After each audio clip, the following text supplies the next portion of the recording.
NDA शासित राज्यों के सीएम और डिप्टी सीएम के साथ पीएम मोदी की बैठक। मीटिंग से पहले पहलगाम हमले में जान गंवाने वालों को दी गई श्रद्धांजलि। ऑपरेशन सिंदूर और जाति जनगणना के फैसले पर पारित होगा प्रस्ताव।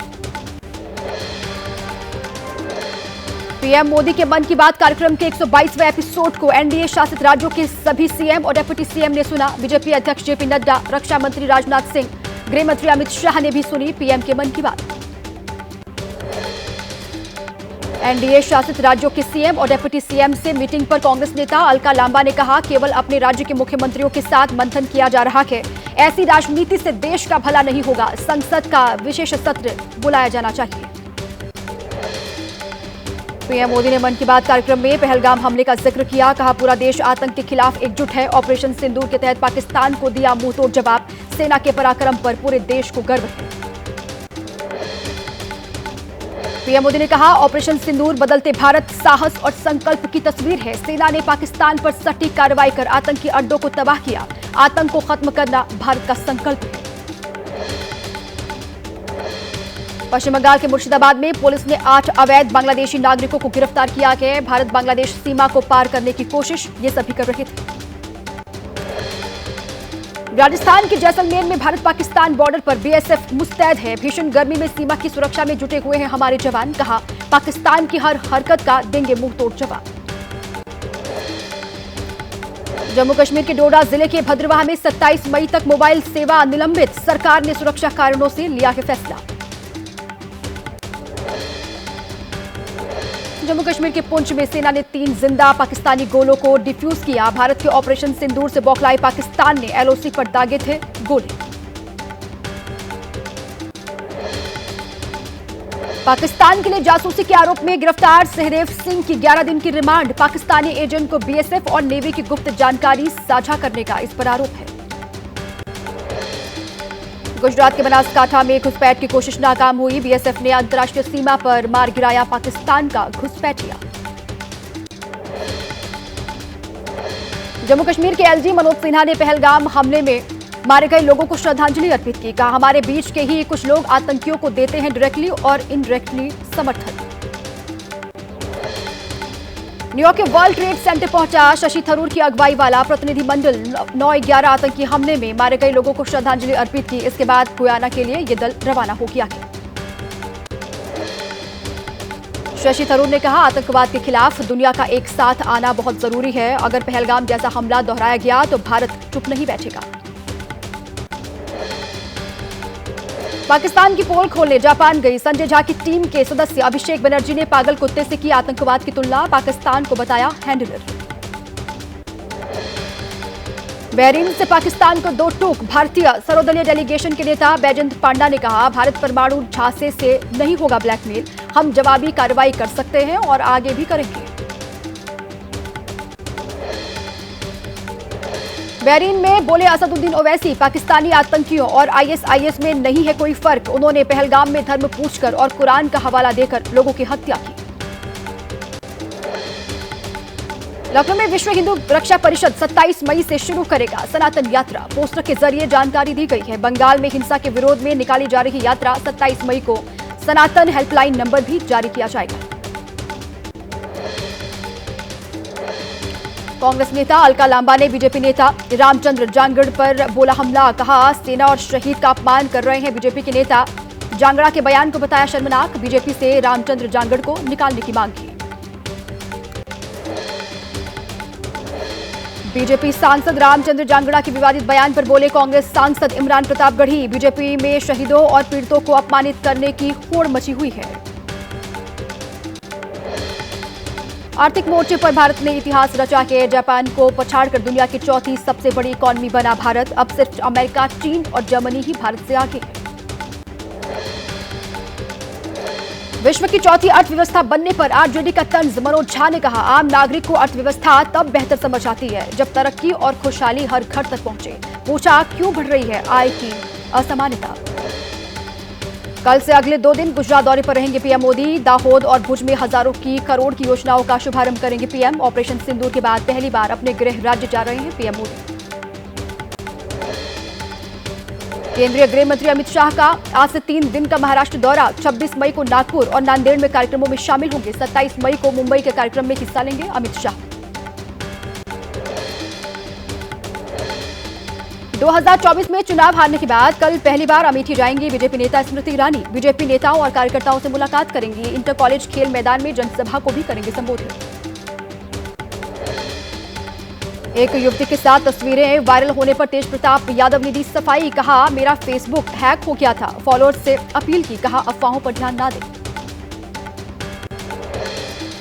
जीतन राम मांझी का लालू परिवार पर बड़ा हमला। कहा, अगर किसी के साथ रिलेशनशिप में थे तेज प्रताप यादव तो ऐश्वर्या की जिंदगी क्यों बर्बाद की। चुनाव में हर महिला लेगी लालू परिवार से बदला।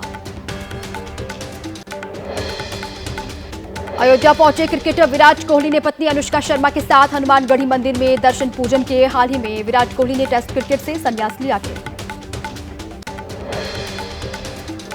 दिल्ली के शादरा में टीन शेड गोदाम में भीषण आग लगी। झुलसकर 2 मजदूरों की मौत हो गई है। 4 घायलों का अस्पताल में इलाज जारी है। गोदाम में गन्ने का जूस बेचने के लिए इस्तेमाल होने वाले ई रिक्शा रखे हुए थे। गोदाम का किराएदार गिरफ्तार किया गया है। शिमला के रामपुर में बादल फटा। मलबे में बही कई गाड़ियां। खतरे की जद में कई घर आ गए हैं। पूरे हिमाचल में आंधी बारिश और तूफान का अलर्ट जारी किया गया है। शिमला के रामपुर में बारिश से भारी तबाही हुई है। कई वाहनों को नुकसान पहुंचा है। मलबे में दबी कई गाड़ियां। बादल फटने की वजह से निचले इलाकों में मलबा आ गया। यूपी के गाजियाबाद में बारिश के चलते एसीपी कार्यालय की छत गिरी। दफ्तर में मौजूद सब इंस्पेक्टर की दबकर मौत हो गई। Sub inspector Virendra Mishra ACP के पेशकार थे। हादसे के वक्त दफ्तर में सो रहे थे sub inspector. SI Virendra Mishra की मौत के बाद उठे कई सवाल। स्थानीय लोगों के मुताबिक 3 साल पहले बनी बिल्डिंग की छत को नहीं दिया गया था कोई सपोर्ट। हादसे के पीछे लोगों ने ठेकेदार की लापरवाही को जिम्मेदार बताया। दिल्ली के धौला कुआं में कैंट को जाने वाले रास्ते पर अंडरपास में भरा पानी। एक बस समेत कई वाहन जल भराव में फंसे। बारिश से खुली नगर निगम के दावों की पोल।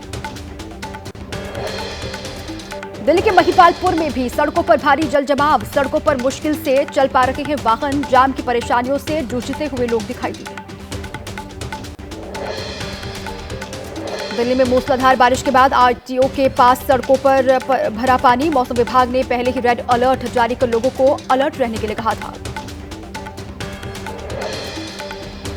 दिल्ली में तूफान और बारिश से अकबर रोड पर टूटे कई पेड़। सड़क पर पेड़ गिरने से आवागमन प्रभावित हुआ। रोड पर साफ सफाई का काम किया जा रहा है। ग्रेटर नोएडा में बारिश के चलते जगह जगह जलभराव की समस्या। सूरजपुर इलाके में सड़कें बनी तालाब। गाड़ियों के आने जाने में लोगों को दिक्कतों का सामना करना पड़ रहा है। रिंग रिंग कर चल रहे हैं वाहन। हरियाणा के यमुना नगर में बारिश से खुली नगर निगम की पोल। बारिश के चलते सड़कों पर भरा पानी। गलियों में लगभग 3 फीट तक पानी भर गया है। लोगों को आने जाने में दिक्कत। दिल्ली में खराब मौसम के चलते कल रात 11:30 बजे से सुबह 4 बजे तक डाइवर्ट किए गए 49 उड़ानें। इसके अलावा कई उड़ानों के समय पर बदलाव किया गया। एयरपोर्ट पर फ्लाइट के इंतजार में बैठे यात्री दिखाई दिए। महाराष्ट्र के भिवंडी में सड़क के बीचों बीच फंसा ओवरलोड ट्रक। भिवंडी वाडा हाईवे पर 7 से 8 किलोमीटर लंबा जाम लगा। लोगों को भारी दिक्कतों का सामना करना पड़ रहा है। महाराष्ट्र के रायगढ़ में बारिश के चलते सड़क पर पलटा हाइड्रोलिक एसिड से भरा हुआ टैंकर। सड़क पर मिट्टी खिसकने से यह हादसा हो गया। गनीमत यह रही कि हादसे में कोई जनहानि नहीं हुई है। तय समय से 8 दिन पहले केरल पहुंचा मानसून। केरल, कर्नाटक, तटीय महाराष्ट्र और गोवा में अगले 7 दिनों तक बहुत भारी बारिश की चेतावनी है। केरल, गोवा, कर्नाटक के कई इलाकों में रेड अलर्ट जारी किया गया है। भारी बारिश की वजह से बरसाती नाले में उफान आ गया। आम दिनों में सूखे रहने वाले नालों में अचानक बहुत ज्यादा पानी आ गया। सड़क किनारे खड़े वाहनों को बहाकर सैलाब अपने साथ ले गया। शिमला में रामपुर के आसपास के इलाके में जबरदस्त ओलावृष्टि हुई है। शाही कोठी माता मंदिर के पास का वीडियो सामने आया। ओलावृष्टि से बागवानी को नुकसान पहुंचा। हिमाचल प्रदेश में 30 मई तक के लिए येलो अलर्ट है। जम्मू में आंधी चलने से मची अफरा तफरी। तेज हवा के झोंकों की वजह से गिरा बीएसएनएल का मोबाइल टावर। चित्रकूट पहुंचे यूपी सरकार में मंत्री स्वतंत्र देव सिंह ने की मंदाकिनी नदी की सफाई। रामघाट पर नदी में उतरकर घास और सिल्ट को बाहर निकाला। स्वच्छता अभियान के तहत मंदाकिनी नदी की सफाई में योगदान दिया। एमपी के पन्ना टाइगर रिजर्व में गर्मी से बेहाल बाघिन का पोखर में प्यास बुझाते वीडियो वायरल हुआ। बाघिन के साथ 2 शावक भी दिखाई दे रहे हैं। एक और वीडियो में पोखर के पानी से गर्मी दूर करता दिखा बाघ। दिल्ली में फिर डराने लगा है कोरोना। 23 नए मामले रिकॉर्ड किए गए हैं। राज्य सरकार ने अस्पतालों को बेड, ऑक्सीजन, वैक्सीन, दवाइयां तैयार रखने के निर्देश दिए हैं। महाराष्ट्र के ठाणे में मिले कोरोना के 10 नए मरीज। सिविल अस्पताल ने एहतियात के तौर पर 40 से ज्यादा बेड तैयार रखे। गुजरात के सूरत में 2 लोगों में कोरोना की पुष्टि हुई है। कोविड केस सामने आने के बाद प्रशासन अलर्ट हुआ। कर्नाटक में कोरोना के अब तक 35 मामले रिकॉर्ड किए गए हैं। बेंगलुरु में 9 महीने का बच्चा भी संक्रमित हुआ। मंत्री दिनेश गुंडू राव ने कहा, राज्य में नहीं है कोई चिंताजनक हालात। देश में कोरोना वायरस से 2 लोगों की मौत हुई है। महाराष्ट्र के ठाणे में 21 साल के युवक की कोरोना से जान गई है। वहीं बेंगलुरु में 84 साल के बुजुर्ग ने कोविड से दम तोड़ा। कोरोना वायरस को लेकर स्वास्थ्य मंत्रालय सतर्क है। सूत्रों के मुताबिक स्वास्थ्य सचिव ने समीक्षा बैठक की, अधिकारियों को जरूरी दिशा निर्देश दिए। बक्सर में हुई घटना को लेकर तनाव का माहौल बना हुआ है। माहौल बिगड़ने की आशंका को लेकर पुलिस बल की तैनाती की गई है। आरोपियों की तलाश में जुटी है पुलिस। लोगों से संयम बरतने की अपील की गई है।